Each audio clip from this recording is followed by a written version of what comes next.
معذرت خواہوں کے درمیان میں وہ کٹ گئی تھی کال.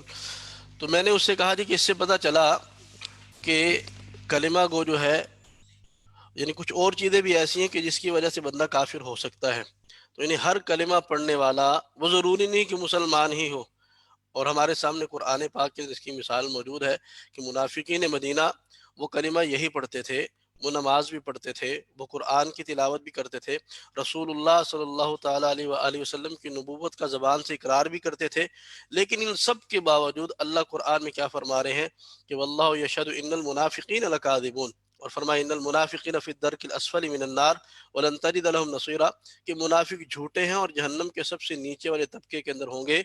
تو پتہ چلا کہ ہر کلمہ پڑھنے والا وہ ضروری نہیں کہ مسلمان ہو، ہر نماز پڑھنے والا وہ ضروری نہیں کہ مسلمان ہو، ہر روزہ رکھنے والا وہ ضروری نہیں مسلمان ہو. پھر مسلمان کیسے ہوگا؟ اس کے لیے شرائط کیا ہے؟ تو یہ آپ کے سامنے ایمان کی تعریف ہے. وہ تصدیق بما جاء النبی علیہ الصلاۃ والسلام من عند اللہ تعالی والاقرار به، یعنی وہ تمام امور جو آپ صلی اللہ علیہ وسلم اللہ تعالیٰ کی طرف سے لے کر کے آئے ہیں اس کی تصدیق کرنا اور اس کا اقرار کرنا ہی ایمان.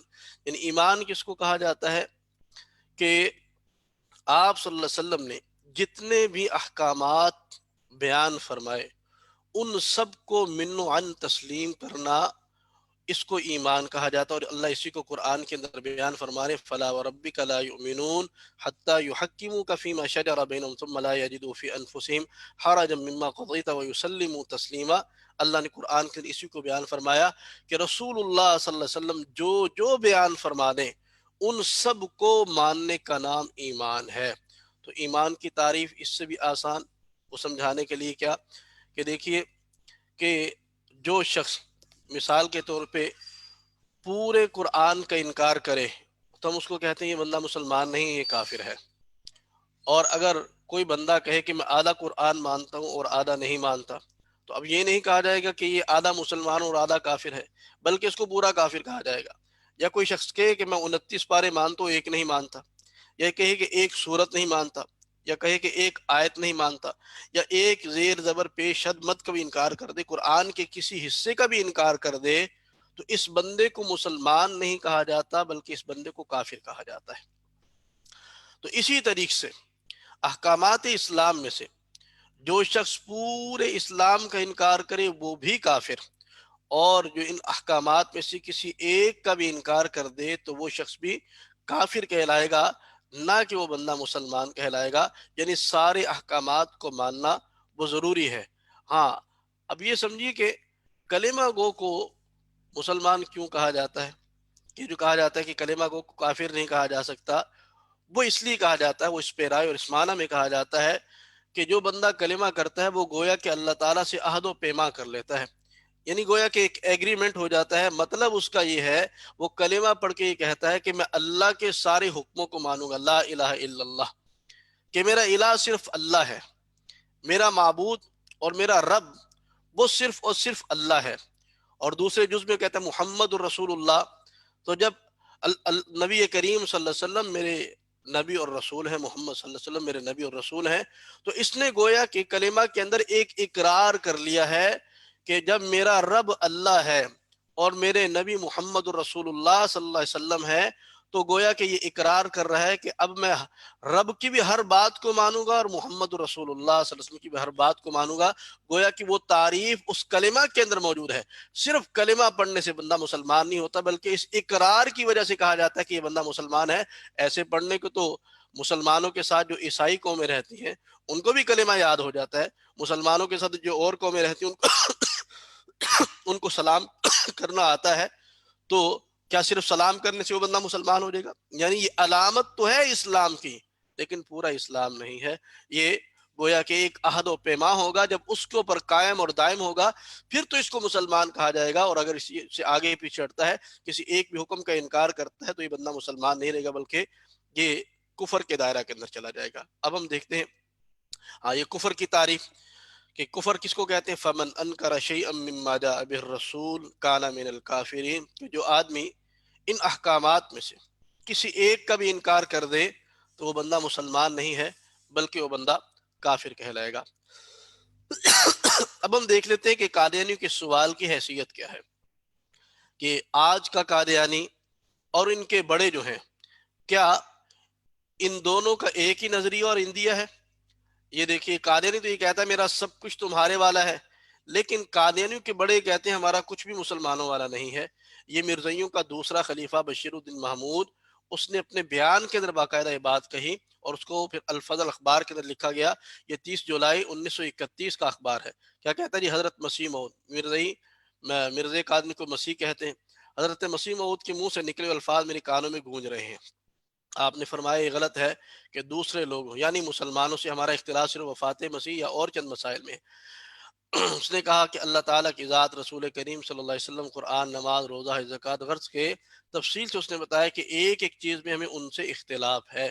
یعنی اس کا بیٹا خود کہہ رہا ہے کہ ہمیں اللہ کی ذات، رسول کریم صلی اللہ علیہ وسلم، قرآن، نماز، روزہ، زکوٰۃ، ہر چیز میں مسلمانوں سے اختلاف ہے۔ تو جب مسلمانوں سے اختلاف کر لیا تو پھر یہ خود تو مسلمان نہ رہے۔ عیسائیوں کا مسلمانوں سے اختلاف ہے، یہودیوں کا مسلمانوں سے اختلاف ہے، ہندوؤں کا مسلمانوں سے اختلاف ہے، ان کو مسلمان نہیں کہا جاتا، کافر کہا جاتا ہے۔ تو جب ان لوگوں کو مسلمانوں سے بنیادی عقائد میں اختلاف کرنے کی وجہ سے کافر کہا جاتا ہے، تو جب قادیانی مسلمان کے ساتھ بنیادی چیزوں میں اختلاف رکھ رہا ہے تو پھر اس کو مسلمان کیوں کر کہا جائے گا؟ تو اس نے خود اقرار کر لیا، گھر کی گواہی آ گئی کہ ہمیں مسلمانوں سے ہر چیز کے اندر اختلاف ہے، اللہ کی ذات کے اندر بھی، رسول کریم صلی اللہ علیہ وسلم کی ذات پاک بھی، قرآن، نماز کے اندر بھی۔ اور یہ بالکل حقیقت بات ہے۔ ہم تو رب اس کو مانتے جس کو نبی کریم صلی اللہ علیہ وسلم نے جن کا تعارف کروایا، ہم رسول اس کو مانتے ہیں جس کو اللہ تعالیٰ نے مبعوث فرمایا اور جن کے اوپر اللہ نے اپنی کتاب کو نازل کیا۔ تو آگے چل کے ہم دکھاتے ہیں کہ یہ واقعتاً ان کا عقیدہ یہی ہے، یہ اس رب کو نہیں مانتے جن کو ہم مانتے ہیں۔ قادیانی کے کفر کی وجوہات کیا ہیں؟ یہ چند ایک وجوہات آپ کے سامنے۔ نمبر 1، توحید باری تعالیٰ کا انکار اور اللہ تعالیٰ کی توہین۔ نمبر 2، نبوت رسالت کا دعویٰ۔ نمبر 3، محمد رسول اللہ ہونے کا دعویٰ۔ نمبر 4، آپ صلی اللہ علیہ وسلم کی توہین اور آپ صلی اللہ علیہ وسلم پر فضیلت کا دعویٰ۔ نمبر 5، انبیاء کرام علیہ السلام کی توہین۔ نمبر 6، حضرت عیسیٰ علیہ السلام کی ولادت بن باپ اور ان کے رفع و نزول کا انکار۔ نمبر 7، حضرت مریم صدیقہ علیہ السلام پر بدکاری اور تہمت۔ نمبر 8، صحابہ کرام اہل بیت رضی اللہ عنہ کی توہین۔ نمبر 9، قرآن و حدیث کی توہین۔ نمبر 10، جہاد کی حرمت کا اعلان۔ نمبر 11، حرمین شریفین کی توہین، اور نمبر 12، تمام مسلمانوں پر کفر کا فتویٰ۔ اب آ جائیں، ہم مختصر تعارف کرواتے ہیں۔ یہ کتاب مرزائیوں کی اپنی ہے، تحریر مرزا قادیانی کی ہے، اس کو اکٹھا کرنے والا مرزا قادیانی کا بیٹا ہے۔ کتاب کا نام تذکرہ ہے، اس کا ایڈیشن نمبر 4 ہے اور صفحہ نمبر 152، 53 اور 54 ہے۔ اس کے اندر اب توحید کے متعلق مرزا قادیانی کا کیا عقیدہ ہے، اس نے لکھا: رأیتنی فی المنام عین اللہ وتیقنت اننی ہوا، میں نے اپنے ایک کشف میں دیکھا کہ میں خود خدا ہوں اور یقین کیا کہ وہی ہوں۔ یہاں دیکھیے کتنے واضح الفاظ کے اندر مرزا قادری لکھ رہا ہے کہ میں نے کیا دیکھا، کہ میں خدا ہوں، اور پھر میں نے یقین بھی کر لیا کہ ہاں میں خدا ہی ہوں۔ اور آگے اس نے کیا لکھا، کہتا ہے میں اس وقت یقین کرتا تھا کہ میرے اعضاء میرے نہیں بلکہ اللہ تعالیٰ کے اعضاء ہیں، خدا تعالیٰ میرے وجود میں داخل ہو گیا۔ سو میں نے پہلے تو آسمان زمین کو اجمالی صورت میں پیدا کیا، پھر میں نے کہا کہ انسان کو مٹی کے خلاصہ سے پیدا کریں گے، پھر میری حالت کشف سے الہام کی طرف منتقل ہوئی، میری زبان پر جاری ہوا: اردت ان استخلف فخلقت آدم انا خلقنا الانسان فی احسن تقویم۔ اس نے کیا کہا کہ میں نے ارادہ کیا کہ خلیفہ بناؤں دنیا کے اندر اپنا، تو میں نے آدم علیہ السلام کو پیدا کیا اور تمام انسانوں کو نعوذ باللہ میں نے پیدا کیا۔ تو ناظرین، یہ آپ دیکھ رہے ہیں کہ مرزا قادیانی کتنی وضاحت کے ساتھ یہ خدائی کا دعویٰ کر رہا ہے کہ میں خدا ہوں، آسمان کو پیدا کرنے والا میں ہوں، زمین کو پیدا کرنے والا میں ہوں، آدم علیہ السلام اور سارے انسانوں کو نعوذ باللہ پیدا کرنے والا میں ہوں۔ اور آگے دوسری جگہ کیا لکھا، اسی تذکرہ کے صفحہ 144 پر کہتا ہے جی کہ مرزا قادری کا بیٹا پیدا ہوا تو اپنے بیٹے کے متعلق مرزا نے لکھا کہ یہ کن کن صفات کا حامل ہے۔ کہتا ہے فرزند دلبند گرامی ارجمن مظہر الحق والعلا کأن اللہ نزل من السماء، کہتا ہے میرا بیٹا کن صفات کا حامل ہے، بڑا بزرگ و برتر اقبال مند، حق اور رفعت کا مظہر، گویا کہ خدا نعوذ باللہ آسمان سے میرا بیٹا بن کے اتر آیا ہو۔ یعنی اس کا بیٹا خدا کی مانند، اور نعوذ باللہ پھر یہ خدا کا باپ ہونے کا دعویٰ کر رہا ہے۔ اور تیسری جگہ لکھا، وہ کہتا ہے مجھے اللہ نے کہا انت منی بمنزلۃ ولدی، کہ مجھے اللہ نے کہا کہ مرزا تو میرے لیے بیٹوں جیسا ہے۔ اور اسی کی ایک جگہ اور جگہ بھی یہی لکھا، کہتا ہے اسمع ولدی، کہ اے میرے بیٹے سن۔ کہتا ہے نعوذ باللہ مجھے اللہ تعالیٰ نے بیٹوں کی طرح کہا ہے، اور اس چوتھی جگہ پر تو اس نے شیطان کے بھی کان کو اتر لیے ہیں۔ یہود و نصارہ اور شیاطین بھی انگوش بدندہ ہیں کہ مرزا قادری سب کو پیچھے چھوڑ کر کے چلا گیا۔ ایسی ایسی توہین لکھی، ایسی بکواس لکھی کہ جس کو کوئی مسلمان برداشت نہیں کر سکتا، اور اگر کوئی سلیم الفطرت مرزائی ہو تو وہ بھی اس کو قطعاً برداشت نہیں کرے گا، اور کبھی مرزا قادری کے ساتھ جڑا رہنے کی وہ سوچ بھی نہیں سکتا۔ مرزا قادری کے مرید کیا کہتا ہے کہ مرزا قادری کی دفعہ کشف کیا ہوا، کہتا کشف کی حالت ایسے طاری ہوئی کہ مرزا گویا عورت ہے، اور اللہ تعالیٰ نے رجولیت کی طاقت کا اظہار فرمایا تھا، سمجھنے والے کے لیے کافی ہے۔ کہتا ناؤذ باللہ، مرزا قادری کشف میں عورت بنا اور اللہ مرد، ناؤذ باللہ ناؤذ باللہ، نقل کفر، کفر نباشد۔ اس نے کہا کہ اللہ تعالیٰ نے مرزا قادری سے مردانہ قوت کا اظہار کیا، الیاذ باللہ۔ اتنا بڑا کفر اللہ قرآن کے اندر کیا فرما رہے ہیں؟ اللہ فرما رہے ہیں قل هو اللہ احد اللہ الصمد لم یلد ولم یولد ولم یکن له کفوا احد، کہ اللہ تعالیٰ وحدہ لا شریک ہے، وہ صمد اور بے نیاز ہے، نہ اللہ کی اولاد ہے نہ اللہ کسی کی اولاد ہے، اور اللہ تعالیٰ تمام شرکاء سے بالکل پاک ہے۔ اللہ کیا فرما رہے قرآن کے اندر لم یتخذ صاحبۃ ولا ولدا، اور اللہ قرآن میں کیا فرما رہے ہیں کہ یہ زمین و آسمان پھٹ جائیں ان کی اس دعوت سے جو کر رہے ہیں، کیا ان دعوا للرحمن ولدا وما ينبغي للرحمن ان يتخذ ولدا، کہ یہ کہہ رہے ہیں کہ اللہ تعالیٰ کی اولاد ہے۔ اللہ فرما رہے اس دعوے سے زمین و آسمان پھٹ جائیں، یہ جتنا بڑا دعویٰ ہے۔ اور اللہ قرآن کے ہم دیکھ رہے ہیں ایک طرف کہ اللہ تعالیٰ اپنی توحید کے متعلق کتنے حساس ہیں کہ یہودیوں نے عزیر علیہ السلام کو خدا کا بیٹا کہا تو اللہ نے فرمایا یہ مسلمان نہیں ہے۔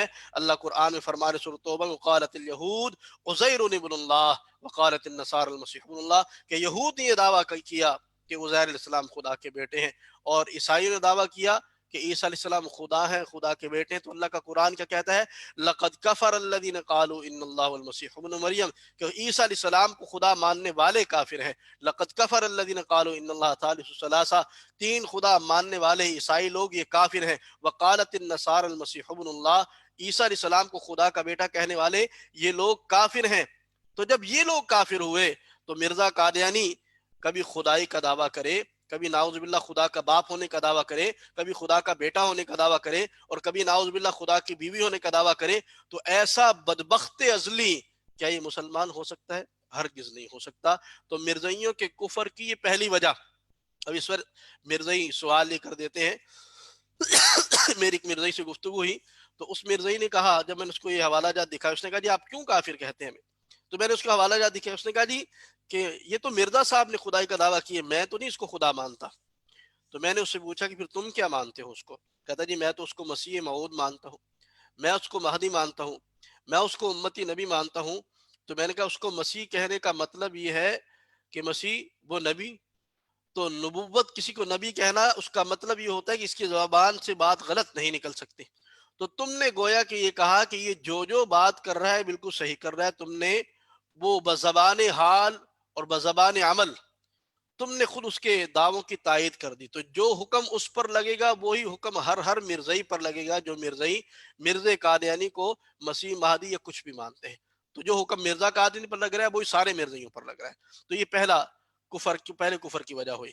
دوسری وجہ مرزا قادیانی کا نبوت کا دعویٰ، اور صرف دعوی نبوت نہیں بلکہ نعوذ باللہ مرزا قادیانی کا محمد الرسول اللہ ہونے کا دعویٰ۔ یہ آپ کے سامنے مرزا کی کتاب کھلی ہوئی ہے، مرزا نے کیا لکھا، کہتا جی میرے اوپر وہی نازل ہوئی محمد الرسول اللہ والذین معہ اشداء علی الکفار رحماء بینہم۔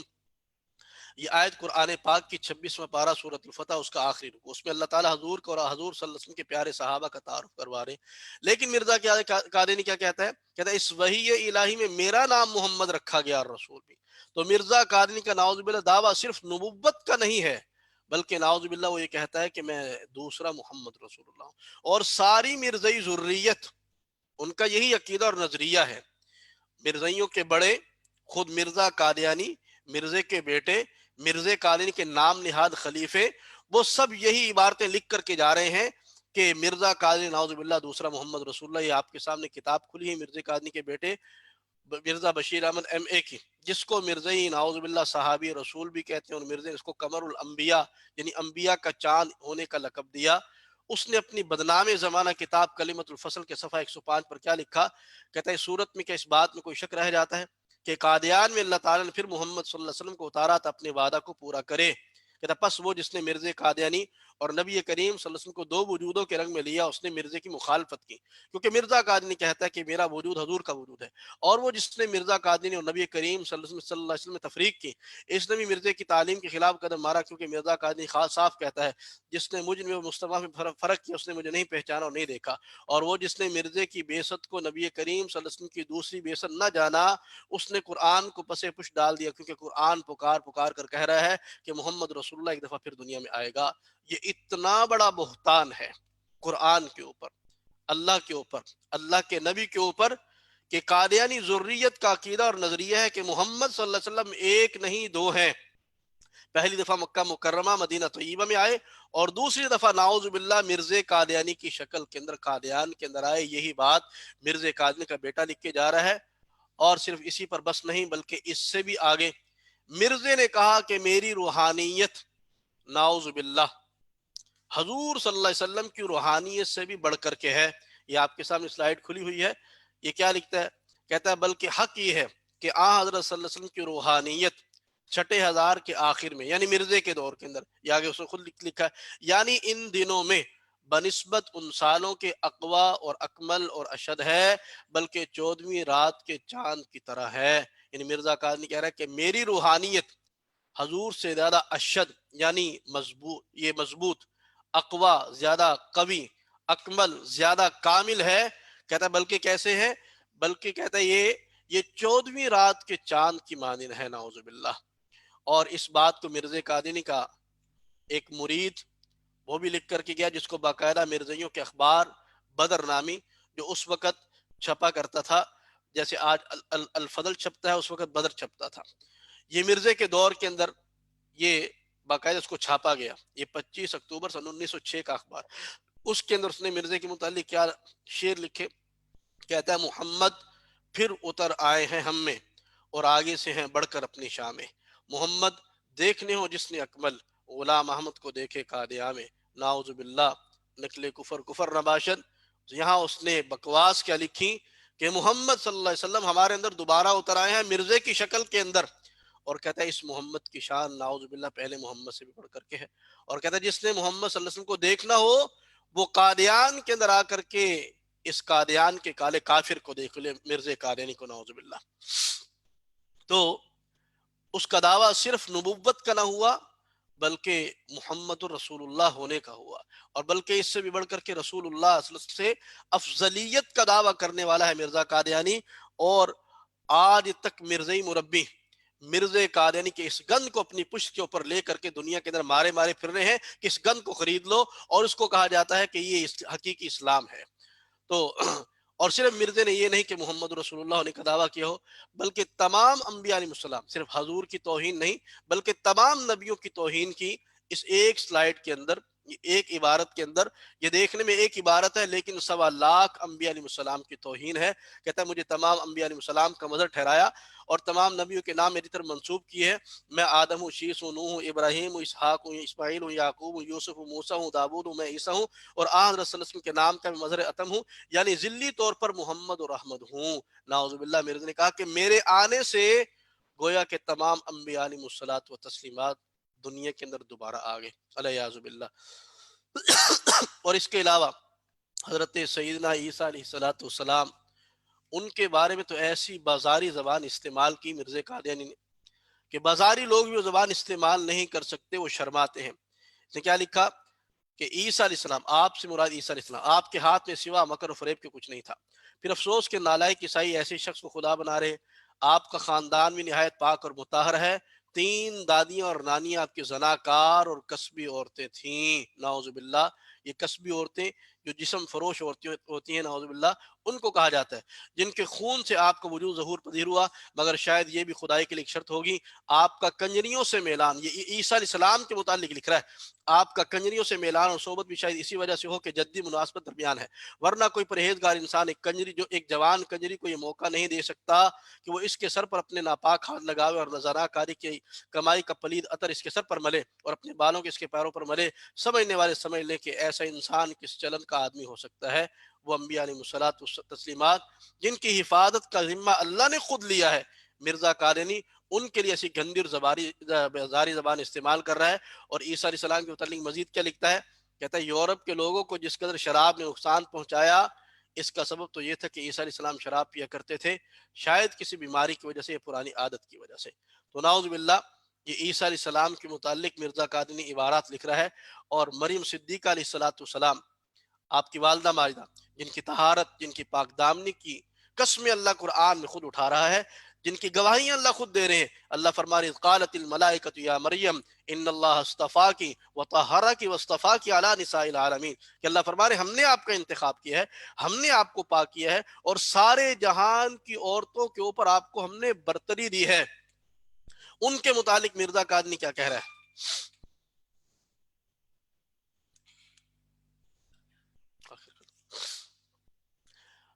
لکھا جی مریم کو ہیکل کی نظر کر دیا گیا تھا تا وہ ہمیشہ بیت المقدس کی خادمہ ہو اور تمام عمر خامل نہ کرے، لیکن جب 6-7 مہینے کا حمل نمایاں ہو گیا تب حمل کی حالت میں ہی قوم کے بزرگوں نے مریم کو یوسف نام ایک نجار سے نکاح کر دیا، اور اس کے گھر جاتے 1-2 ماہ کے بعد مریم کو بیٹا پیدا ہوا، وہی عیسیٰ یا یسوع کے نام سے موسوم ہوا۔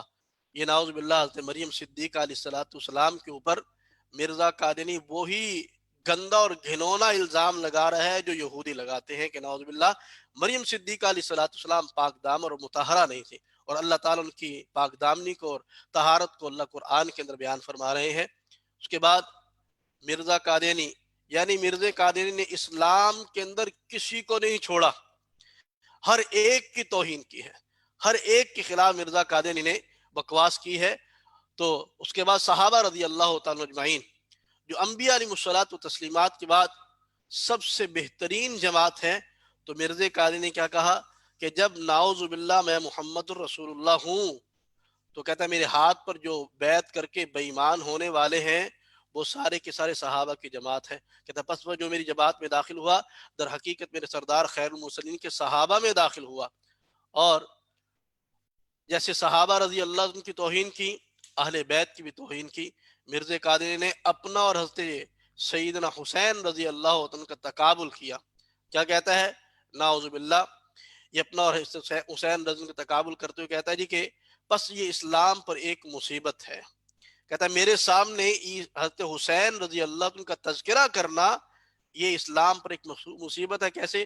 کہتا ہے کستوری کی خوشبو کے پاس گوں کا ڈھیر ہے۔ نعوذ باللہ۔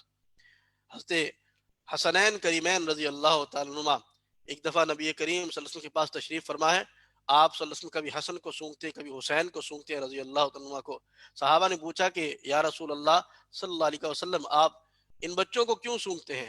تو فرمایا کہ میرے یہ بچے جنت کی خوشبوئیں ہیں۔ جن کو رسول خدا صلی اللہ علیہ وسلم یہ فرمائے کہ جنت کی خوشبوئیں ہیں، مرزا ایسا بدبخت ازلی ہے جو ان کے متعلق یہ بکواس کرتا ہے کہ نعوذ باللہ وہ نعوذ باللہ گوں کا ڈھیر کی مانند ہے۔ اور آپ کی وہ کربلا کی عظیم الشان قربانی اور شہادت جو اسلام کے واسطے دی، اس کے متعلق مرزا کیا کہتا ہے؟ کہتا ہے کربلائی است سیر ہر آنم صد حسین است در گریبانم۔ کہتا ہے کہ تم کربلا کی بات کرتے ہو، میں ہر وقت سیر کرتا ہوں کربلا کی، اور 100 حسین نعوذ باللہ میری جیب کے اندر ہوتے ہیں۔ اس کے بعد قرآن پاک، تو مرزا قادینی نے ایک متوازی مذہب بنایا ہے اسلام کے مقابلے میں۔ یہ آپ کے سامنے کتاب کھلی ہے، اس کے بائیں صفحے پر لکھا ہے تذکرہ یعنی وحی مقدس، تذکرہ یعنی وحی مقدس۔ تو مسلمان کے سامنے جب لفظ وحی مقدس آتا ہے تو اس کے ذہن کے اندر ایک ہی کتاب آتی ہے، وہ قرآن پاک۔ لیکن قادینی کہتے ہیں کہ یہ بھی وحی مقدس ہے۔ یہ تذکرہ جو کتاب ہے مرزا قادینی کے، یہ دائیں طرف لکھا ہوا ہے الہامات کشوب رویا مرزا قادیانی، تو اس کو بھی وحی مقدس کہا جاتا ہے۔ اور اس کی حیثیت کیا ہے؟ اس پر لکھا ہے مرزا قادینی کا بیٹا کہہ رہا ہے، کہتا ہے آپ کو علم ہوگا جہاں حضرت امیر المومنین نے 3 سال گزرے جلسہ سالانہ پر احباب جماعت کے ان کے تزکیہ نفس کے لیے مرزا قادیانی کے الہام کے مجموعہ کی بالالتزام تلاوت کرنے کی تاکید فرمائی تھی۔ کیا کہتا ہے کہ مرزا کے الہامات کا جو مجموعہ تذکرہ اس کی تلاوت کی جائے، تو تلاوت تو قرآن پاک کی جاتی ہے۔ اب کیوں کی جاتی ہے؟ وہ اس لیے کہ مرزا قادیانی کے بیٹے نے خود یہ کہا کہ قرآن دنیا سے اٹھ چکا ہے۔ یہ آپ کے سامنے عبارت ہے۔ کسی آدمی نے بشیر احمد ایم اے سے سوال کیا کہ قرآن کے ہوتے ہوئے کسی شخص کو ماننا ضروری کیسے ہو گیا؟ تو اس نے کیا کہا؟ ہم کہتے ہیں کہ قرآن کہاں موجود ہے؟ اگر قرآن موجود ہوتا تو کسی کے آنے کی کیا ضرورت تھی؟ مشکل تو یہی ہے کہ قرآن دنیا سے اٹھ گیا ہے، اسی لیے تو ضرورت پیش آئی کہ محمد رسول اللہ کو بروزی طور پر دوبارہ دنیا میں مبعوث کر کے آپ پر قرآن شریف اتارا جاوے۔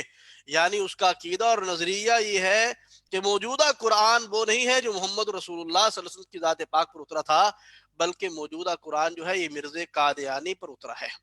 اور اس بات کو مرزا نے خود بھی لکھا کہ مرزا نے کیا کہا؟ اس نے کہا جی کہ قرآن شریف ہے کیا چیز؟ اس نے قرآن شریف خدا کی کتاب اور میرے منہ کی باتیں ہیں، نعوذ باللہ۔ اس نے کہا قرآن شریف خدا کی کتاب اور میرے منہ کی باتیں ہیں۔ کہتا ہے جو میں منہ سے بولتا ہوں نعوذ باللہ وہ بھی قرآن بنتا جاتا ہے۔ اس کے بعد احادیث مبارکہ اس کے متعلق مرزا نے کیا لکھا؟ اس نے کہا کہ میرے اس دعوے کی حدیث بنیاد نہیں، بلکہ قرآن اور وہ وحی جو میرے پر نازل ہوئی۔ ہاں، تائیدی طور پر ہم وہ حدیثیں بھی پیش کرتے ہیں جو قرآن شریف کے مطابق ہیں اور میری وحی کے معارض نہیں، اور دوسری حدیثوں کو ہم ردی کی طرح پھینک دیتے ہیں۔ سے دو باتیں یہاں پر لکھی۔ قرآن کا نام تو اس نے صرف اپنا تحفظ کرنے کے لیے، سیف سائڈ رکھنے کے لیے کیا اس نے۔ اصل تو یہ ہے کہ کہتا ہے جو حدیث میری وحی کے خلاف ہوگی، کہتا ہے اس حدیث کو ہم ردی کی طرح پھینکتے ہیں۔ جو اللہ کے نبی کی حدیثوں کے متعلق ایسی بات یا ایسا نظریہ رکھتا ہے، ہم اس بندے کو ردی کی ٹوکری کے اندر پھینکتے ہیں۔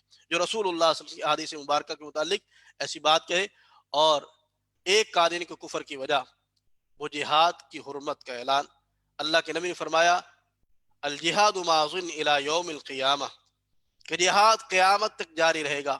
اور فرمایا اذا ترکتم الجہاد فسلط اللہ علیکم الذلہ، کہ جب تم جہاد کو چھوڑ دو گے تو اللہ تمہارے اوپر ذلت کو مسلط کر دیں گے۔ ہم اس کا مشاہدہ کر رہے ہیں۔ اور مرزا قادیانی کو جو لانچ کیا گیا اس کی وجہ یہ تھی کہ دو چیزیں اس کے ذمہ لگائی گئی تھی۔ نمبر ایک، مسلمانوں کے دلوں سے جذبہ جہاد اور شوق شہادت کو ختم کیا جائے، اور نمبر دو، مسلمانوں کے قلوب سے رسول اللہ صلی اللہ علیہ وسلم کی محبت کو ختم کر دیا جائے۔ تو اس نے کیا لکھا؟ اس نے کہا کہ سو آج سے دین کے لیے لڑنا حرام کیا گیا ہے۔ اب اس کے بعد جو دین کے لیے تلوار اٹھاتا ہے اور غازی نام رکھا کر کافروں کو قتل کرتا ہے، وہ خدا اور رسول کا نافرمان ہے۔ اللہ اور اس کا رسول تو کہہ رہے ہیں کہ جہاد کرو۔ اللہ قرآن میں فرما اذن للذین یقاتلون بانہم ظلموا، اللہ فرما رہے ان اللہ اشتری من المؤمنین انفسهم واموالهم بان لهم الجنہ یقاتلون فی سبیل اللہ فیقتلون ویقتلون، کہ اللہ فرما رہے ہم نے مسلمانوں کی جانوں اور مالوں کو خرید لیا ہے جنت کے بدلے کے اندر۔ کیوں؟ کہ یہ اللہ کے رستے کے اندر جہاد کرتے ہیں، قتل کرتے ہیں اور قتل ہوتے ہیں، جان دیتے ہیں۔ اور یہ کیا کہتا ہے کہ تم جہاد نہ کرو۔ اصل میں انگریزوں کا پالتو تھا، انگریز نے اس کے ذمہ لگایا تھا۔ حرمین شریفین کی توہین کیا کرتا ہے؟ کہتا ہے کہ لوگ معمولی اور نفلی طور پر حج کرنے کو بھی جاتے ہیں، مگر اس جگہ نفلی حج سے زیادہ، یعنی قادیان کے درانے نفلی حج سے زیادہ ثواب ہے، اور غافل رہنے میں نقصان اور خطر، کیونکہ سلسلہ آسمانی اور حکم ربانی ہے۔ بہرحال مرزائیت اسلام نہیں ہے، یہ اسلام کے متوازی ایک مذہب رب کے مقابلے کے اندر مرزا خدائی کا دعویٰ کر رہے ہیں، نعوذ باللہ۔ محمد رسول اللہ صلی اللہ علیہ وسلم کے مقابلے کے اندر مرزا قادیانی ثانی محمد ہونے کا دعویٰ کر رہا ہے، اور اسی لیے مرزا قادیانی کے نعوذ باللہ بے ایمان گھر والوں کو اہل بیت رسول کہا جاتا ہے۔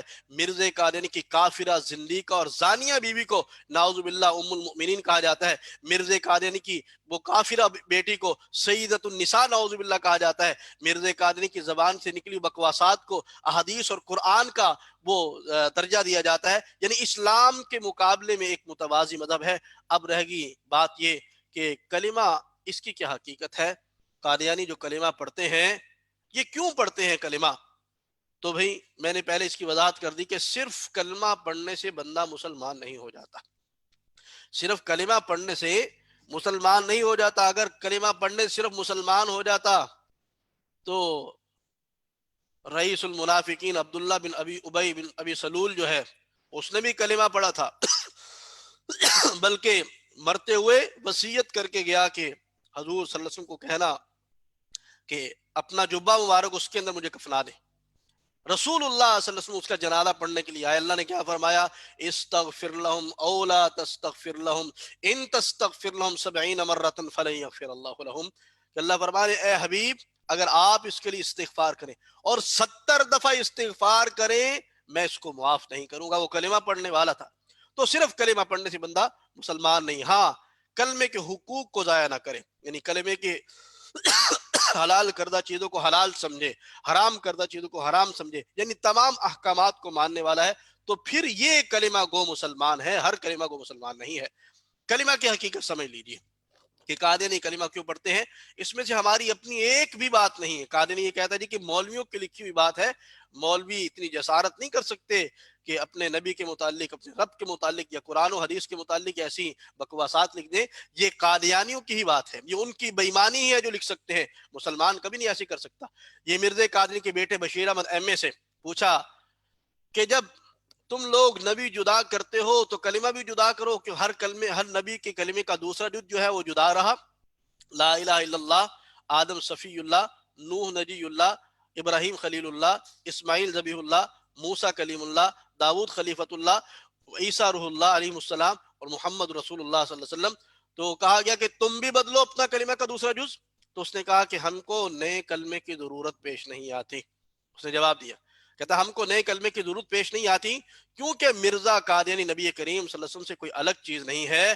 جیسا کہ وہ خود کہتا ہے میرا وجود حضور ہی کا وجود ہے، نیز جس نے مجھ میں اور مصطفیٰ میں فرق کیا اس نے مجھے نہیں پہچانا اور نہیں دیکھا. اور یہ اس لیے ہے کہ اللہ تعالیٰ کا وعدہ تھا کہ وہ ایک دفعہ اور خاتم النبیین کو دنیا میں مبعوث کرے گا، جیسا کہ آیت آخرین سے ظاہر ہے. بس مرزا قادیانی خود محمد رسول اللہ ہے جو اشاعت اسلام کے لیے دوبارہ دنیا میں آئے، اس لیے ہم کو کسی نئے کلمے کی ضرورت نہیں. ہاں اگر محمد رسول اللہ کی جگہ کوئی اور آتا تو ضرورت پیش آتی. فتدبروا، یعنی اب سمجھ آئی کہ قادیانی یہ کلمہ کیوں پڑھتا ہے. مسلمان تو کلمہ اس لیے پڑھتا ہے کہ میں حضور صلی اللہ علیہ وسلم کی نبوت کا اقرار کر رہا ہوں، لیکن قادیانی کیا کہتا ہے کہ میں یہ کلمہ پڑھ کے جب محمد رسول اللہ کہتا ہوں تو اس سے میں مراد حضور کی ذات کو بھی لیتا ہوں اور مرزے کی ذات کو بھی لیتا ہوں. تو اس کلمہ پڑھنے سے وہ مسلمان نہیں ہوگا بلکہ وہ کافر کہلائے گا، وہ کافر کہلائے گا. تو حضرات محترم، آپ حضرات کے سامنے مرزائیوں کے کفر کی کئی وجوہات وہ آ چکی، وہ آپ کے سامنے بیان کر دی گئی. تو اب ایک اور سوال ہے. جیسے قادیانی نے ہم سے سوال کیا تھا کہ ہمیں کافر کیوں کہا جاتا ہے، تو ہم نے آپ کے سامنے کئی وجوہات مرزائیوں کے کفر کی بیان کر دی. اب ہمارا قادیانی سے ایک سوال ہے کہ قادیانی مسلمانوں کو کیا سمجھتے ہیں کہ مسلمان بھی تو کلمہ پڑھ رہا ہے، نماز پڑھ رہا ہے، روزہ رکھ رہا ہے، حج کر رہا ہے، زکوٰۃ دے رہا ہے، جہاد کر رہا ہے، قرآن حدیث کو ماننے والا، اللہ رسول کو ماننے والا، سب کچھ مانتا ہے، تو تم کیا سمجھتے ہو؟ تو ساری مرزائی ذریت وہ ہمارے مسلمان کو یہ کہے کہ ہم تمہیں مسلمان ہی سمجھتے ہیں، ہم تمہیں مسلمان ہی سمجھ. میری ایک آدمی سے گفتگو ہوئی تو میں نے اس سے پوچھا، اس نے میرے سے سوال کیا، میں نے اس کو جواب دے دیا کہ تم کیوں کافر ہو. پھر میں نے اس سے سوال کیا تم مجھے کیا سمجھتے ہو؟ اس نے کہا جی ہم آپ کو مسلمان سمجھتے. میں کہا دیکھ لو اچھی طرح سوچ لو. کہتا ہاں جی. میں کہا تمہارے بڑے بھی یہی سمجھتے ہیں؟ کہتا جی. میں کہا دیکھ لو یہی عقیدہ ان کا. اس کو اچھی طرح پکا کر لیا. تو پھر میں نے اس کے سامنے کچھ عبارات رکھی. یہ مرزے کی پہلی عبارت رکھی، اس کا اوپر حوالہ آ رہا ہے. اس نے کیا لکھا؟ خدا تعالیٰ نے میرے پر ظاہر کیا کہ ہر ایک شخص جس کو میری دعوت پہنچی اور اس نے مجھے قبول نہیں کیا وہ مسلمان نہیں ہے اور خدا کے نزدیک قابل مؤاخذہ ہے. میں نے کہا مرزا قادری تو لکھ رہا ہے کہ جو مجھے نہیں مانتا وہ کافر ہے، اللہ کے نزدیک قابل مؤاخذہ ہے. تو اس نے کہا جی کہ میں نے کہا اب تم دونوں میں سے سچا کون اور جھوٹا کون ہے؟ حقیقت تو ہے کہ دونوں ہی جھوٹے. تو کہتا کہ جی ہاں ویسے ہمارے خلیفہ صاحب نے ایک دفعہ کہا تھا کہ جو غیر احمدی ہیں وہ مسلمان نہیں ہیں. تو میں نے کہا اس کا مطلب تم منافق ہو. میں نے جو تمہیں پہلے بات کی کہ تمہارے دل میں کچھ ہوتا ہے اور اوپر سے کچھ ہوتا ہے. قادری ہم سے سوال کرتے تم نے ہمارا دل چیر کے دیکھا ہے؟ تو ہم کہتے دل نہیں چیر کے دیکھا، مشاہدہ کر کے دیکھا. ہم مرزائیوں کی اچی بچی جانتے ہیں کہ ان کا انداز کیا ہے، ان کی ترتیب کیا ہے. تو وہ خود مان گیا. اب اس نے تو یہ کہا کہ جس کو دعوت پہنچی اور قبول نہیں کیا تو وہ مسلمان نہیں ہے، اور بیٹا اس سے بھی آگے نکل گیا. اس نے کیا کہا؟ مرزائی زیادہ بات یہ کرتے تھے کہ کیونکہ تم ہمیں کافر کہتے ہو اس لیے ہم تمہیں کافر کہتے ہیں. تم ہمیں کافر کہتے ہو تو ہم تمہیں کافر کہتے ہیں. حدیث بات سناتے کہ جو کسی مسلمان کو کافر کہے وہ خود کافر ہو جاتا ہے. مجھے اس مرزائی نے حدیث بھی سنائی. انہوں نے کہا جو کسی مسلمان کو کافر کہے تو وہ خود کافر ہو جاتا ہے. میں نے کہا بات تو ٹھیک ہے، تو حدیث پاک میں جو کسی مسلمان کو کافر کہے وہ کافر ہوتا ہے، لیکن جو کسی کافر کو کافر کہے وہ تو کافر نہیں ہوتا. ہم تو تمہیں کفر کی وجہ سے کافر کہہ رہے ہو، تمہیں تمہارے سامنے وجوہات بھی رکھ دی. میں کہ چلو اس بات کو ہی چھوڑ دو، یہ تمہارا گرو گھنٹال اور لاٹ پادری کیا لکھ رہا ہے مرزا بشیر الدین محمود، کہتا ہے کل مسلمان جو مرزے کی بیعت میں شامل نہیں ہوئے، خواہ انہوں نے مرزے کا نام بھی نہیں سنا، وہ کافر اور دائرہ اسلام سے خارج ہے. تو مرزا قادری کا بیٹا تو یہ کہہ رہا ہے کہ جس نے نام بھی نہیں سنا، جس کو پتہ ہی نہیں کہ مرزے قادری کا نام کا کوئی لال بھجکڑ دنیا میں آیا ہے یا آئے گا، وہ کہتا ہے جی کہ وہ بندہ بھی کافر ہے، وہ بھی دائرہ اسلام سے خارج ہے.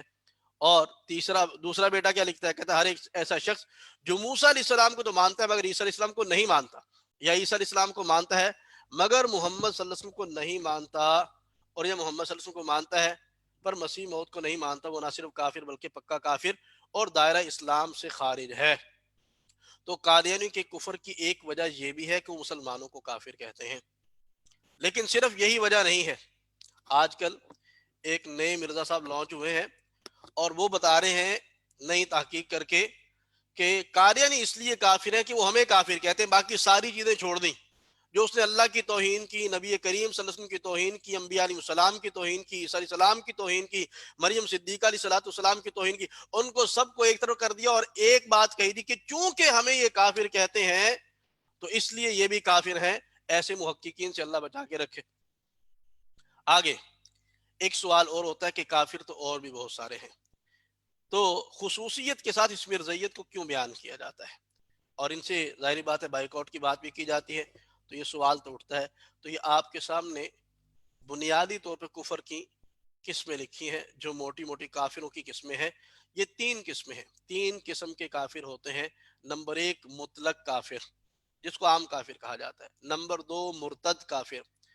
نمبر 3 زندیق کافر. مطلق اس کافر کو کہا جاتا ہے جو ظاہر و باطن سے خدا رسول کا منکر، یہ ضروری نہیں کہ خدا کا منکر ہو، خدا کو مانتا ہو لیکن اور کسی بھی حکم کا، یعنی اپنی نسبت اسلام کے علاوہ کسی بھی مذہب کی جانب کر دے، اسلام کے علاوہ کسی بھی اور مذہب کی جانب وہ اپنی نسبت کرتا ہے، یہودی کہتا ہے، عیسائی کہتا ہے، ہندو ہے، سکھ ہے، پارسی ہے، مجوسی ہے، کچھ بھی ہے، تو اس بندے کو مطلق کافر کہہ رہے ہیں جو اپنے آپ کو یہ نہیں کہہ رہا کہ میں مسلمان ہوں. یہ عام کافر کہلاتا ہے. دوسرا کافر ہے مرتد. مرتد اس کافر کو کہا جاتا ہے جو اسلام سے پھر جائے، پہلے مسلمان ہو پھر اسلام چھوڑ کر کے کسی اور مذہب میں چلا جائے، تو اس بندے کو مرتد کہا جاتا ہے. اور تیسرا کافر ہے زندیق. زندیق اس کافر کو کہا جاتا ہے جو ہے تو کافر لیکن یہ بندہ اپنے کفر کو اسلام کہتا اور سمجھتا ہے، اور لا محالہ یقینی طور پہ جب اپنے کفر کو اسلام کہہ رہا ہے تو اسلام کو کفر کہے گا. جی یعنی کفر کو اسلام اور اسلام کو کفر، ملحد آدمی ایسا. تو ان تینوں کے الگ الگ حکم ہے. جو پہلا کافر ہے اس کے لیے 3 حکم ہے. نمبر 1 کہ جو مطلق کافر ہے سب سے پہلے اس کو اسلام کی دعوت دی جائے گی. اگر یہ اسلامی ریاست میں رہتا ہے اس کو اسلام کی دعوت دی جائے گی. اگر یہ مسلمان ہو جاتا ہے تو اس کی جان، مال، عزت، آبرو، گھر بار، ہر چیز کی حفاظت وہ حکومت اسلامیہ کے ذمہ ہوگی جیسے دوسرے مسلمانوں کی حفاظت کی جاتی ہے. نمبر 2 اگر یہ مسلمان نہیں ہوتا تو دوسرے نمبر پر اس کو جزیہ ادا کرنا پڑے گا، ٹیکس ادا کرنا پڑے گا، کہ جو مسلمانوں کی زمین کو استعمال کر رہا ہے تو اس کا یہ ٹیکس ادا کرے گا. جی اور پھر بھی اس کو اپنے مذہب کے مطابق زندگی گزارنے کی اجازت ہے، اپنی عبادات کرنے کی اجازت ہے، لیکن عبادت گاہ کے اندر رہ کر کے اپنی تبلیغ نہیں کر سکتا، مذہب کی ترویج نہیں کر سکتا، دعوت نہیں دے سکتا، کھلے عام نہیں کر سکتا اپنی عبادات، اس سے اس کو روکا جائے گا. باقی اپنے مذہب کے مطابق اس کو زندگی گزارنے کی اجازت ہے. اور اس کافر کے ساتھ جو ٹیکس دے کر کے اس کو ذمہ کہا جاتا ہے، اس بندے کے ساتھ مسلمان لین دین کر سکتے ہیں، ضرورت کے تعلقات رکھ سکتے ہیں، کاروباری تعلقات رکھ سکتے ہیں، اڑوس پڑوس کے تعلقات رکھ سکتے ہیں، اس سے لینا دینا کیا جا سکتا ہے ضرورت کی حد کا. محبت و مودت نہیں، اللہ نے اس سے منع کر دیا، یا ایھا الذین آمنوا لا تتخذوا اليہود والنصارى اولیاء بعضهم اولیاء بعض، کہ اللہ فرما رہے ہیں ان لوگوں کے ساتھ محبت مت کرو، ان کو اپنا دوست مت بناؤ. یہ ایک دوسرے کے دو دوست ہو سکتے ہیں، تمہارے دوست کبھی نہیں بن سکتے. تمہارا ضرورت کے تعلقات رکھنے کی اجازت ہے. اور تیسرے نمبر پر اگر یہ بندہ نہ تو مسلمان ہوتا ہے اور نہ ہی جزیہ دیتا ہے تو یہ باغی شمار ہوگا، اور باغی کی سزا جو ہے ہر اصول کے اندر، ہر قانون کے اندر، ہر مذہب کے اندر وہ قتل ہے. تیسرے نمبر پہ اس کے ساتھ جہاد اور قتال کیا جائے گا. دوسرا کافر جو ہے مرتد، اس کے دو حکم ہیں کہ نمبر ایک، اس کو قید خانہ میں رکھا جائے گا 3 دن کے لیے، 3 دن تک اس کے سوالات اشکالات جن کی وجہ سے یہ خدا نخواستہ کافر ہوا ہے اس کو دور کرنے کی کوشش کی جائے گی، اگر ہو جاتا ہے تو فبیہا، اور اگر نہیں ہوتا تو پھر 3 دن کے بعد اس کو قتل کر دیا جائے گا۔ حضور صلی اللہ علیہ وسلم نے فرمایا من ارتد فقتلوہ، کہ جو مرتد ہو جائے اس کو قتل کر دیا جائے۔ اور تیسرا کافر جو ہے وہ زندیق ہے، زندیق کے متعلق حکم یہ ہے کہ اس کو فوراً قتل کیا جائے گا، اس کا صرف ایک ہی حکم ہے، اس کو فوراً قتل کیا جائے گا، اس کے لیے کوئی گنجائش نہیں ہے، کیونکہ یہ آدمی یہ بغاوت پھیلا رہا ہے، یہ لوگوں کو مس گائیڈ کر رہا ہے، ان کے ذہنوں کو منتشر کر رہا ہے، اسلام کے خلاف لوگوں کو گویا کہ ابھار رہا ہے، یہ حربی کافر کی مانند ہو جائے گا۔ تو اس لیے اس کے لیے اور کوئی حکم نہیں سوائے قتل کے۔ لیکن اب یہ جتنی حدود اور قیود اور قصاص وغیرہ جو ہے یہ ذمہ ہے حکومت کا، افراد نہیں کر سکتے، میں اور آپ نہیں کر سکتے، یہ حکومت کی ذمہ داری ہے کہ ان احکامات کا نفاذ کرے، اگر وہ نہیں کرتے تو وہ خود ذمہ دار ہیں، ہم اس کے ذمہ دار نہیں ہیں۔ تو یہ 3 کافر ہو گئے۔ اب قادیانی ان تینوں کافروں میں سے کون سا کافر ہے؟ تو قادیانی ان 3 کافروں میں سے 3 نمبر کافر، 2 نمبر بھی نہیں، یہ 3 نمبر کافر ہے قادیانی۔ تو اب ہم نے کیا کرنا ہے؟ لوگ ہم سے سوال کرتے ہیں کہ قادیانی کو قتل کر دیا جائے، تو ہم کہتے ہیں قتل کرنے سے تو انتشار ہو جائے گا، تو وہ کہتے ہیں پھر کیا کیا جائے؟ تو ہم کہتے ہیں جو کر سکتے ہیں وہ کر لینا چاہیے۔ وہ کیا؟ کہ قادیانیوں سے سوشل بائیک آؤٹ کر دیا جائے، ان کا مقاطعہ کر دیا جائے، ان کے ساتھ تعلقات بالکل ختم کر دیے جائے۔ اور اس لیے نہیں کہ ہماری کوئی ذاتی عداوت ہے، اس لیے نہیں ہے کہ ہماری ذاتی عداوت ہے، بلکہ یہ اللہ اور اس کے رسول کے دشمن ہے۔ جو اللہ اور اس کے رسول کا دشمن ہو مسلمان اس کے ساتھ تعلق نہیں رکھ سکتا۔ اللہ کا قرآن کیا کہتا ہے؟ ان اذا سمعتم آیات اللہ یکفر بها ویستہزأ بها فلا تقعدوا معهم، اور جب تم سنو کہ اللہ کی آیتوں کا انکار کیا جا رہا ہے، ان کا مذاق اڑایا جا رہا ہے، تو ان کے ساتھ نشست و برخاست ترک کر دو۔ اور مرزا قادیانی اور مرزائی قوم وہ کس طریقے سے آیات قرآنیہ کا انکار کرتے ہیں، حضرت سیدنا عیسیٰ علیہ السلام کا استہزاء کرتے ہیں، جہاد کی آیات کا استہزاء کرتے ہیں، مذاق اڑاتے ہیں، تو یہ اس کا مصداق ہے۔ اور اللہ نے کیا فرمایا؟ وَإِذَا رَأَيْتَ الَّذِينَ يَخُوضُونَ فِي آيَاتِنَا فَأَعْرِضْ عَنْهُمْ، اور جب ایسے لوگوں کو دیکھو جو ہماری آیتوں کے بارے میں بےہودہ بکواس کر رہے ہیں تو ان لوگوں سے الگ ہو جاؤ۔ تو قادیانی اس کے مکمل طور پہ مصداق ہے۔ اور اللہ تعالیٰ نے قرآن کے اندر تیسری جگہ کیا فرمایا ہے؟ لا تجد قوم یؤمنون باللہ والیوم الآخر یوادون من حاد اللہ ورسولہ، یہ 28واں پارہ سورۃ المجادلہ، اس کا آخری رکوع اور آخری آیات کہ اللہ کیا فرما رہے ہیں؟ لا تجد قوم یؤمنون باللہ والیوم الآخر یوادون من حاد اللہ ورسولہ ولو كانوا آباءهم او ابناءهم او اخوانهم او عشیرتهم اولئک كتب في قلوبهم الایمان وأیدهم بروح من۔ اللہ کیا فرما رہے ہیں کہ آپ ایسی قوم کو نہیں پائیں گے جو اللہ پر ایمان رکھے، آخرت پر یقین رکھے، اور اس کے بعد وہ محبت رکھیں ان لوگوں سے جو اللہ اور اس کے رسول کے دشمن ہوں۔ یعنی جو اللہ اور اس کے رسول کا دشمن ہوگا، جو خود خدائی کا دعویٰ کرنے والا ہے، جو نبی کریم صلی اللہ علیہ وسلم کی توہینات کرنے والا ہے، یہ اللہ اور اس کے رسول کا دشمن نہیں تو اور کون ہوگا؟ تو اللہ کیا فرما رہے ہیں کہ یہ لوگ، ان لوگوں کے ساتھ مسلمان تعلق نہیں رکھے گا۔ وَلَوْ كَانُوا آبَاءَهُمْ، اس کے ماں باپ ہی کیوں نہ ہو، او ابناءَهُمْ، ان کے بیٹے بیٹیاں کیوں نہ ہو، او اخوانہم، ان کے بہن بھائی کیوں نہ ہو، او عشیرتہم، ان کے عزیز اقارب رشتہ دار دوست احباب اڑوس پڑوس تعلق والے، کچھ بھی تعلق اس کو وہ عشیرتہم کے اندر آ جاتا ہے۔ تو اللہ فرما رہے ان کے ساتھ مسلمان تعلق نہیں رکھے گا۔ تو اللہ قرآن کے اندر خود بائیکاٹ کو بیان کر رہا ہے، اور نبی کریم صلی اللہ علیہ وسلم کیا فرمایا؟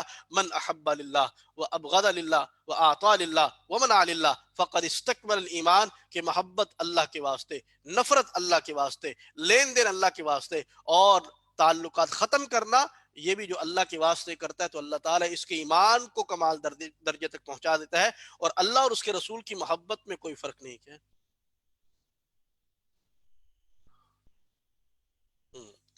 تو اللہ اور اس کے رسول کی محبت کے درمیان کوئی فرق نہیں ہے، یعنی اس کا نتیجہ ہی مانا کہ نکلا کہ محبت کی جائے تو اللہ اس کے رسول کے واسطے کی جائے، نفرت کی جائے تو اللہ اس کے رسول کے واسطے، یعنی محبت بھی کی جاتی ہے۔ یہ قادیانی ایک جو بڑا سہانا سا سلوگن بنا کر کے لوگوں کے سامنے پیش کرتے ہیں، لو فار آل اور ہیٹ فار نن، کہ محبت سب سے کرو اور نفرت کسی سے نہیں۔ تو ہم بتاتے ہیں کس طرح محبت اور نفرت کرتے ہیں. ہمارے سامنے بہت سارے نو مسلمین ایسے ہیں کہ جنہوں نے صرف اسلام قبول کیا اور ان پر کیسا کیسا تشدد کیا گیا، ان کو گھروں سے نکال دیا گیا، ان کا مقاطع کر دیا گیا، اور کیا کہتے ہیں ان کو ایسی تکالیف دی گئی ہیں، ان کے جسموں کو داغا گیا ہے، سلاخوں کو گرم کر کے ان کے جسم کو داغا گیا ہے، پورے جسم پر کیا کہتے ہیں ان کو داغ دیے گئے ہیں، اور پتہ نہیں کیا کیا ظلم ان پر ڈھائے گئے ہیں. اور یہ ہاتھی کے دانت کھانے کی اور دکھانے کی اور یہ مرزائیوں کے واسطے بنائی گئی تھی مثال. تو بائیکاٹ مرزائی بھی کرتے ہیں. اللہ کا قرآن، رسول اللہ صلی اللہ علیہ وسلم کا فرمان بتا رہا ہے کہ محبت اور نفرت دونوں کی جاتی ہے، لیکن معیار کیا ہے؟ اللہ اور اس کے رسول کے واسطے. لین دین کیا بھی جاتا ہے اور ختم بھی کیا جاتا ہے، لیکن کن کے ساتھ؟ جو حضور کے دشمن ہیں ان کے ساتھ تعلقات ختم، حضور کے دوست جو ہیں ان کے ساتھ تعلقات بحال. اور ان آیات کو بیان کرنے کے بعد وہ اس کی تشریح کے اندر کیا لکھا گیا؟ وَهَذَا يَدُلُّ عَلَىٰ أَنَّ عَلَيْنَا تَرْكَ مَجَالِسَةِ الْمُلْحِدِينَ، کہ یہ جو آیات ہیں یہ اس پر دلالت کرتی ہیں کہ مسلمان ملحدین کے ساتھ نشست و برخاست کو ختم کر دیں. جی. اور رسول اللہ صلی اللہ علیہ وسلم کیا فرمایا؟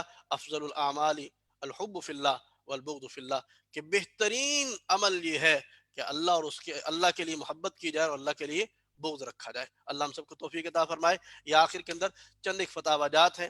تمام مکاتب فکر ان تمام کا اتفاقی یہ فتویٰ ہے کہ قادیانی کے ساتھ کسی قسم کا تعلق رکھنا حرام اور ناجائز. ہاں بس ایک صورت ہوتی ہے کہ جہاں پر آپ نے کسی قادیانی کو دعوت اسلام دینی ہے، لیکن دعوت اسلام وہ بندہ دے گا جس کو دعوت اسلام دینے کا طریقہ آتا ہے. ہر بندہ نہیں دے گا، یہ ہر بندے کا کرنے کا کام نہیں ہے. اس کے لیے جو بندے ماہر ہیں، ماہرین موجود ہیں. ہم لوگ جو ہیں وہ عام بندے بس اتنا کر سکتے ہیں کہ رہنمائی کر دیں. اگر کسی کا تعلق واسطے والا دوست احباب یا رشتہ دار میں سے کوئی بندہ قادیانی ہے تو ہماری ترتیب یہی ہے جماعت کی الحمدللہ شبان کی کہ اولاً ان کو دعوت دی جاتی ہے. اگر سلیم الفطرت ہوگا تو بندہ مسلمان ہو جائے گا. الحمدللہ بہت سارے لوگ مسلمان ہوئے اور بہت سارے لوگ ابھی وہ زیر دعوت ہیں. اللہ سب کو اسلام کی توفیق عطا فرمائے. ہماری تو دل و جان سے ان کے لیے دعا ہے، وسط قلب سے ان کے لیے دعا کرتے ہیں کہ اللہ تعالیٰ ان سب کو ہدایت نصیب فرمائے. ہمیں پتہ ہے کہ یہ ہماری کھوئی ہوئی متاع ہے کہ اللہ تعالیٰ ان سب کو واپس لے کر کے آ جائے. اول ہماری محنت یہ ہوتی ہے. لیکن ساتھیوں کو یہ گزارش کرتے ہیں کہ جیسے آپریشن ڈاکٹر کر سکتا ہے، کوئی بندہ میڈیکل کی کتابیں پڑھ کے آپریشن کرنا شروع کر دے تو یہ ڈاکٹر نہیں، یہ کسائی بن جائے گا، یہ قصاب بن جائے گا، یہ بندوں کو مارنا شروع کر دے گا. اسی طریقے سے جو بندہ صرف چند ایک کتابیں پڑھ کے اور اس کے بعد وہ قادیانی سے گفتگو کرنا شروع کر دے تو لینے کے دینے پڑ جائیں گے، الٹا اس کے پیچھے بھاگنا پڑے گا کہ ہمارا اپنا بندہ خراب نہ ہو جائے. تو ظاہری بات ہے اس کے شکوک و شبہات تو ہوتے ہیں، تو اس کو سمجھنا پڑتا ہے، سیکھنا پڑتا ہے، پڑھنا پڑتا ہے. اس کے بعد کی بات ہے. تو اول تو ان کو دعوت دی جاتی ہے. ہاں جو بندے نہیں مانتے پھر ان کے ساتھ بائیکاٹ کا فتویٰ ہے. یہ علماء دیوبند کا فتویٰ، دارالعلوم دیوبند کا فتویٰ، یہ بھی بنوری ٹاؤن کا فتویٰ ہے. یہ مولانا نذر الرحمان صاحب تبلیغی جماعت کے جو اس وقت مرکز کے اندر بڑے حضرات میں سے ہیں. یہ مولانا طارق جمیل صاحب جو عالمی مبلغ ہیں، ان کی بھی تائید موجود ہے. یہ علماء بریلوی کا فتویٰ ہے. یہ بھی علماء بریلوی بڑے بڑے حضرات جن کے ہیں. یہ علماء اہل حدیث کا فتویٰ ہے. یہ جماعت اسلامی کا موقف اور یہ تنظیم اسلامی کا موقف. یعنی غرض یہ کہ تمام مکاتب فکر اس پر متفق ہے کہ قادیانی کے ساتھ تعلقات رکھنا یہ بالکل حرام اور ناجائز. سبق کے دوران ایک سوال آیا کہ آپ ایسے وہ گندے حوالے کیوں پیش کر رہے ہیں، یہ ایسی گندی عبارات یہ کیوں پیش کر رہے ہیں. بات تو بالکل ٹھیک ہے، اس کو پیش نہیں کرنا چاہیے، لیکن ہم لوگ مجبور ہیں، ہمارا بھی دل نہیں کرتا. جتنی تکلیف آپ حضرات کو ہوتی ہے اس سے زیادہ نہیں تو اتنی تکلیف ہمیں بھی ہوتی ہے. اور ہمیں اس سے بھی زیادہ تکلیف اس وقت ہوتی ہے کہ ہم جب سبق سامنے بیٹھ کر کے پڑھا رہے ہوتے ہیں، ایسی بے حسی بھی ہے، خوشی ہوتی ہے جب لوگ یہ کہتے ہیں کہ یار ایسے حوالہ جات کیوں پیش کرتے ہیں. تو لیکن بعض ایسے بھی بے حس لوگ ہوتے ہیں جو ان حوالہ جات کو پڑھ سن کر کے ہنس رہے ہوتے ہیں. ہمارا دل کٹتا ہے اس وقت. میرے سامنے کئی دفعہ ایسے ہوا کہ ہم یہ ایسے حوالہ جات پیش کر رہے ہیں اور لوگ آگے سے ہنس رہے ہیں. مجھے بڑا ناگوار گزرا. میں نے کہا یار یہی بات ہے اگر میرے باپ کے لیے، میری ماں کے لیے، میری بہن بیٹی کے لیے لکھی جائے تو میں لڑنے مرنے پر تیار ہو جاؤں گا. اور جب یہی باتیں اللہ رسول کے واسطے، انبیاء علیہ السلام کے واسطے لکھی جا رہی ہیں تو ہمارے چہروں پر مسکراہٹ کیسے آ جاتی، اور ہمیں اس کا کوئی احساس ہی نہیں ہوتا. ہم یہ چیزیں صرف اس لیے پیش کرتے ہیں تاکہ مرزائیت کا مکروہ اور گندا گھنونا چہرہ جو ہے وہ امت کے سامنے آ جائے کہ یہ کیسے گندے لوگ ہیں. ہمیں بڑا زور لگانا پڑتا ہے اس بات پر تیار کرنے کے لیے لوگوں کو کہ قادیانی سے تعلقات کو ختم کر دیا جائے. ان ساری چیزوں کو دیکھنے کے بعد بھی ایسے بے حس لوگ دنیا کے اندر موجود ہیں جو پھر بھی قادیانی سے جپے ڈالتے ہیں اور قادیانی سے پیار کے پینگے چڑھاتے ہیں, ان کے ساتھ دوستانے اور یارانے رکھتے ہیں. ہماری مجبوری صرف یہ ہے کہ لوگوں کو یہ بات پتہ چل جائے. میری ایک دفعہ ایک مسلمان سے بات ہو رہی تھی, میں نے اس کو بتایا, اس کا قادیانی سے تعلق تھا, میں نے اس کو کہا کہ قادیانی سے تعلق رکھنا بھی ٹھیک نہیں ہے, اللہ اور اس کے رسول نے منع کیا گستاخ رسول کے ساتھ تعلق رکھنے سے. تو اس نے کہا, میں نے کہا جی کہ اس نے ایسے توہین کی, اللہ کی توہین کی, حضور کی توہین. اس نے کہا یہ نہیں ہو سکتا, اتنا کوئی پاگل ہے کہ کوئی خدائی کا دعویٰ کرے, اتنا کوئی پاگل ہے جو اللہ کی توہین کرے. تو اللہ کی طرف سے میرے پاس وہ کتاب موجود تھی تذکرہ, اسی وقت میں نے اس کو کھول کے دکھائی کتاب, میں نے کہا یہ دیکھو بھائی اس نے بکواس لکھی ہوئی ہے, ہمیں کیا ضرورت ہے جھوٹ بولنے کی. تو اس نے جب دیکھی تو اس کی آنکھیں کھل گئیں اور اس نے کہا ہاں یار بات تو آپ کی ٹھیک ہے, اس نے لکھا ہوا ہے. تو ہماری صرف مجبوری ہے, وگرنہ خدا نہ خواستہ ہمیں شوق نہیں ہے کہ ایسے گندے اور غلیظ حوالہ جات جو ہم پیش کریں, ہماری اپنی طبیعت پر بوجھ ہوتا ہے. اور میں نے جو آپ کے سامنے حوالہ جات رکھے ہیں یہ بہت کم حوالے رکھے, بہت کم. مرزے کی اتنی بکواسات ہیں کہ اگر ان سب کو بیان کرنا شروع کر دیا جائے تو دنوں گزر جائیں گے جتنی بکواسات مرزے قادری نے لکھی ہیں. تو اس لیے ہم مجبوراً اپنے مسلمانوں کے سامنے یہ باتیں رکھتے ہیں کہ ایک تو پتہ چل جائے کہ مرزائیت کا کفر کیسا ہے, دوسرا سننے والوں میں بعض لوگ مرزائی بھی ہوتے ہیں, کیا پتہ یہ ان غلیظ عبارتوں کو دیکھ کر کے کسی قادیانی کو ہدایت مل جائے. ہمارے سامنے بہت سارے لوگ ایسے ہیں جو مسلمان ہوئے, اور ان مسلمان ہونے والوں میں سے کوئی 90% ایسے لوگ ہیں جو قرآن و حدیث کی وجہ سے مسلمان نہیں ہوئے, بلکہ مرزے قادیانی کی ان گندی عبارتوں کو دیکھ کر کے, پڑھ کر کے وہ مسلمان ہوئے ہیں. تو ہم مجبوراً صرف یہ ان عبارات کو پیش کرتے ہیں, تو یہ ہماری مجبوری ہے. اور دوسرا سوال یہ آیا تھا کہ قادیانی کو قتل کیوں نہیں کیا جاتا, یہ میں نے درمیان میں جواب دے دیا لیکن دوبارہ عرض کر دیتا ہوں. تو بھائی میں نے کیا گزارش کی کہ حدود قیود کا نفاذ یہ حکومت کی ذمہ داری ہے, ہماری ذمہ داری نہیں ہے. اگر ہم مثال کے طور پہ اس کا نفاذ کرتے ہیں تو مثال کے طور پہ ہم کتنے بندوں کو مار لیں گے, ایک بندہ ایک کو مار لے گا, 2 کو مار لے گا, 10 کو مار لے گا, 20 کو مار لے گا, 50 کو مار لے گا, تو اس سے زیادہ تو نہیں مارے گا, اس سے انتشار پیدا ہوگا. اب قادیانی کیا کریں گے, قادیانی کریں گے ایک بندہ ان کا مارا جائے گا اور اس بندے کو پوری دنیا کے اندر ڈنڈورا پیٹ کے پوری دنیا کے کفر سے وہ کیا کہتے ہیں تعاون لیں گے, ان سے ایڈ لی جائے گی اور ان سے کیا کہتے ہیں مراعات حاصل کی جائیں گی, اور پوری دنیا کے اندر اسلام کو اور پاکستان کو بدنام کرنے کی کوشش کی جائے گی کہ پاکستان کے اندر اقلیتوں پر ظلم کیا جاتا ہے, زیادتی کی جاتی ہے, ان کے حقوق کو نہیں ادا کیا جاتا. حالانکہ جتنے حقوق پاکستان ادا کرتا اقلیتوں کے, اتنے حقوق کوئی ملک نہیں ادا کرتا. ان کے حقوق سے بڑھ کر کیوں دیے, کیا کون سا حق چاہیے ان کو, وہ رہتے ہمارے پاس ساتھ ہیں, ان کے مکانات ہمارے اندر ہیں, ان کی دکانیں ہمارے پاس ہیں, ان کے کاروبار پاکستان کے اندر ہیں, ان کو ہر قسم کی سہولت کو دیا جاتا ہے. اب کون سی بات پیچھے, ان کی عبادت گاہیں ان کی آزاد ہیں, اب عبادت کرنے کے اندر آزاد ہیں, سب کچھ. مرزائی یہاں تک کہ یہاں پر دعوت بھی دے رہے اپنی مرزائیت کی. اور کون سے حقوق چاہیے, دوسرے ممالک کے اندر جا کے دیکھیے, برما کے اندر دیکھیے, بوسنیا کے اندر دیکھیے, چیچنیا کے اندر دیکھیے, فلسطین کے اندر دیکھیے, وہاں پر مسلمانوں کی عبادات کے اوپر پابندی لگائی جاتی ہے. یہاں پر تو پاکستان نے ہر کافر کو اس کے حقوق سے بڑھ کر کے حقوق دیے ہیں. تو بھئی اس سے انتشار پیدا ہوگا, قتل کرنے سے نہ کہ فائدہ ہوگا. جو تھوڑا بہت کام ہو رہا ہے, ایک آواز لگ رہی ہے ختم نبوت کی, تو وہ آواز کو قادری تو یہ چاہتا ہے کہ ایسا سانحہ پیش آئے اور ہم پوری دنیا کے اندر آواز اٹھا کر کے جو قادری کے خلاف قانون بنے ان قوانین کو ختم کروا دیے جائے. تو بھئی آپ حضرات سے گزارش ہے کہ جو کام کرنے کے ہیں وہ کریں. تو آپ حضرات تمام ساتھیوں سے, تمام شرکاء اور شریکات سے یہ گزارش آخر میں ہے. یہ ساری باتیں بیان کرنے کا خلاصہ یہی ہے کہ اللہ تعالی ہم سب کو حضور نبی کریم صلی اللہ علیہ وسلم کی سچی محبت نصیب فرما دے, حضور کے دوستوں سے دوستی, حضور کے دشمنوں سے دشمنی کرنے کی توفیق عطا فرمائے, اور اللہ تعالیٰ ہمیں اپنی جان, مال, وقت, عزت, آبرو, گھر بار, آل اولاد سب کچھ اپنے پیارے حبیب صلی اللہ علیہ وسلم کی ذات پاک پر لوٹانے کی توفیق عطا فرمائے, اور اس کام کے ساتھ تا دم آخر اخلاص و للہیت کے ساتھ جڑا رہنے کی توفیق عطا فرمائے. وآخر دعوانا ان الحمد للہ رب العالمین.